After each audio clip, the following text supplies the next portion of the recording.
25th, 2009, all he did was call 911. But 2 months later, August 31st, 2009, more than 2 months later, all of a sudden, he didn't just call 911. He comforted the children.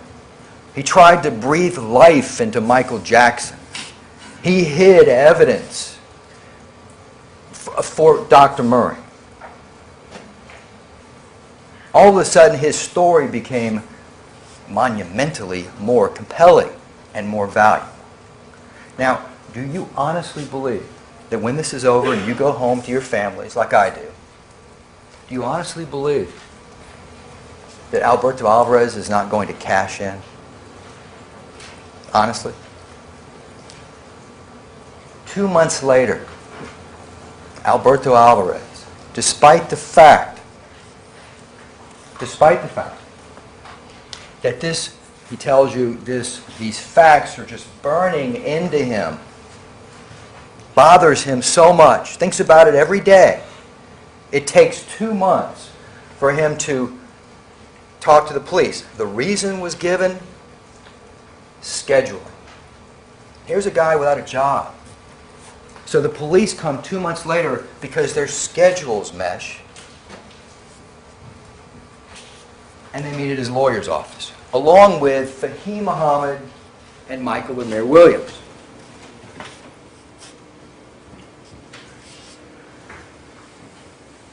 Alberto Alvarez testifies that Dr. Murray, who barely knows him, they're barely an associate. I mean, I think he said good morning once, he testified. For some reason, Dr. Murray, who had all the time in the world to hide whatever he wanted, and Mr. Walgren said so himself, he chose Alberto Alvarez to hide vials for him, to hide bags for him. He chose Alberto Alvarez, according to Alberto. But despite that, Alberto tells you this during cross-examination. I placed Michael Jackson down on the floor during the 911 call. Gently placed him on the floor. I grabbed his legs. Dr. Murray grabbed his shoulders. Before I did that, Dr. Murray had to pull out the IV. Before we did that, Dr. Murray had to put a pulse oximeter on his finger. And then I grabbed his legs gently, Dr. Murray grabbed his shoulders gently, and we laid him on the floor. That was his testimony. When I played in the 911 call, you saw how he looked up on the stand because he realized that was impossible. And you get that 911 call, take it back with you and take a listen. I asked Alberto Alvarez, did you show us how you took off that bag. And he grabbed it right at the top, as you recall. And he curled it around this metal hook. Remember that? And he grabbed it exactly where, if you look at the bag, and you get to have that as well, where the fingerprint boxes were. Where later they fingerprinted that bag. Exactly where you would expect those fingerprints to be. Here's the problem, though. They were not Alberto Alvarez's. That's been stipulated to. And those fingerprints were identifiable. Alberto Alvarez says, well, there was a milky substance in the bag.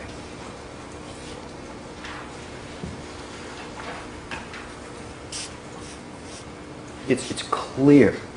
It tested negative for any drug. There's nothing in that bag. Nothing. He tells you that he performed CPR till the paramedics arrived. In fact, he told you that he carefully placed Michael Jackson on the floor before the paramedics arrived, and you met Richard Chernoff, who you know has no axe to grind, who told you, I walked in, Michael Jackson's on the bed. And no, he's not doing CPR.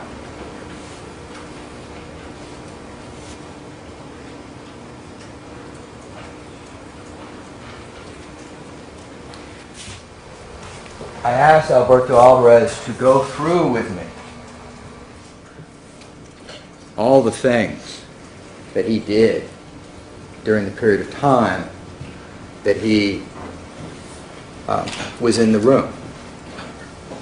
And we know from Alberto Alvarez's phone records that he had a 5-second call to Michael Amir, he had a 6-second call to Michael Amir, and an 88-second call to Michael Amir. So just giving him this is all at 12:18. So just giving him the benefit of the doubt. Just saying it's 12:18:000 when he started making these phone calls. And we know that's not true because Michael Amir's phone records reflect something different. But let's just give him the benefit of the doubt.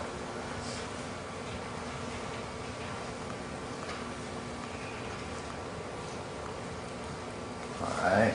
I'm telling you, I'm just learning this yesterday, so bear with me. All right, thanks. 12:18:11, 2 phone calls, 5 and 6 seconds. 12:18:11 is when he would have gotten hold of Michael Amir. 88 seconds later is 12:19:39. We know from the records that we subpoenaed from Beverly Hills that the 911 call went out at 12:20:21. 42 seconds, this is what... All right, hang on. This is what Alberto Alvarez said he did. Up on the landing, he hangs up the phone. He walks through the landing, through the foyer, into the room. He's in shock. He reaches, Dr. Murray says to him, "We need an ambulance. Get an ambulance." He reaches for his phone. The children come in. Paris and Prince are both upset. Paris is hysterical. Dr. Murray says, "Get them out of here. Don't let them see their father like this." He walks the children through the foyer to the door. He comforts the children. He said, and I'm sure you have notes of this, he said, "Please, children, everything's going to be okay." I asked him, "You didn't push him, did you?" "No." "You care about those kids?" "Yes."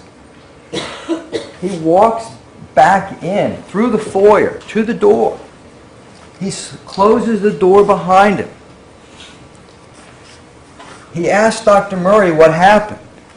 Dr. Murray says he had a bad reaction. He had a bad reaction. He said he surveyed the room. He was frozen, is what he said.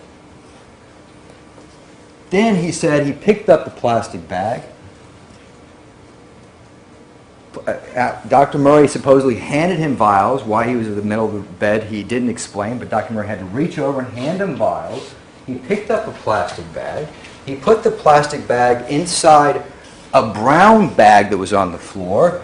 He walked to the IV stand, took off the IV bag, put the IV bag in another blue bag that was on the other side of the bed by that chair, and then he made his 911 call. And I asked, "You think you could do that in 30 seconds? And he said, "I'm efficient." That was his response. It's not efficient, it's impossible. Because he didn't tell the truth. But the prosecution doesn't care, because this is the foundation, the genesis of their bottle in a bag theory.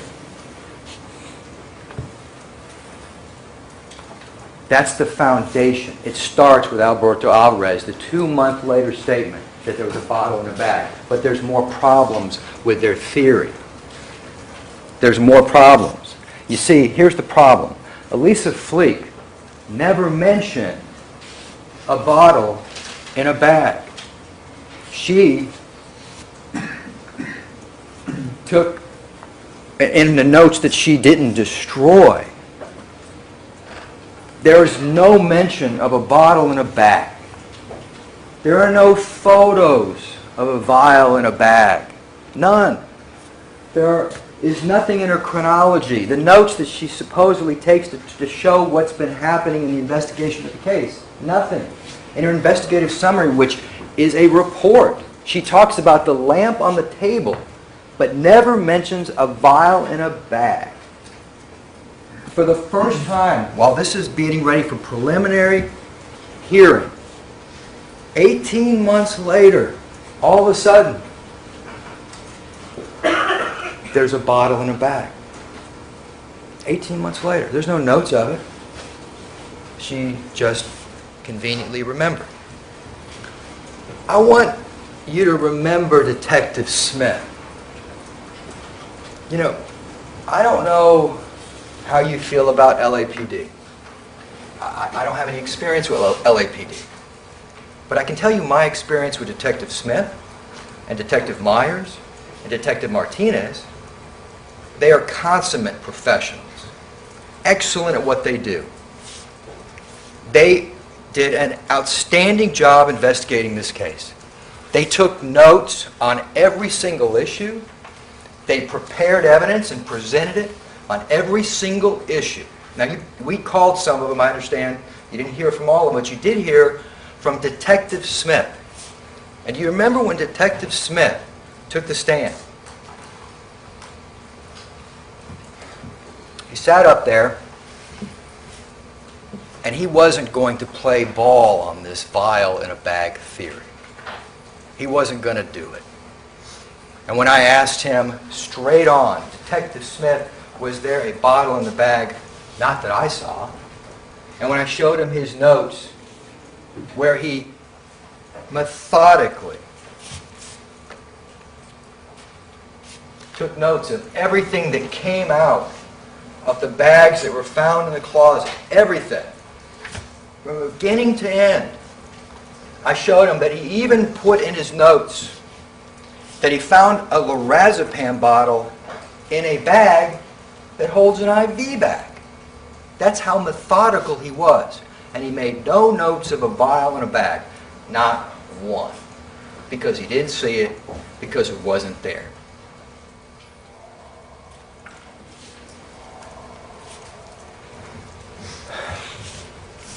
Let's fast forward to April of 2011.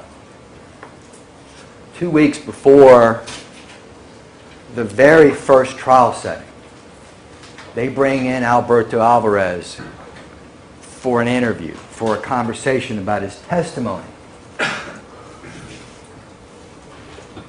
And Alberto Alvarez, on the 31st, on the left, draws that picture of what he saw on the stand.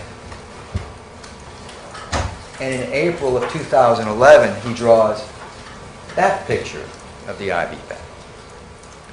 And Detective Martinez told you that he brought all of the bags, all of the vials, all of the tubing, everything to this meeting at the district attorney's office.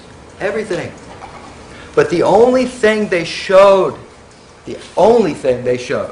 Alberto Alvarez, was this bag, cut IV bag, and this vial, People's 30.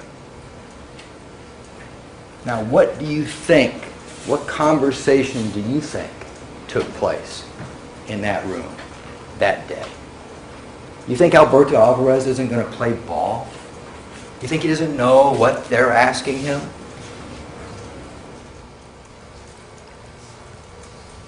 And so,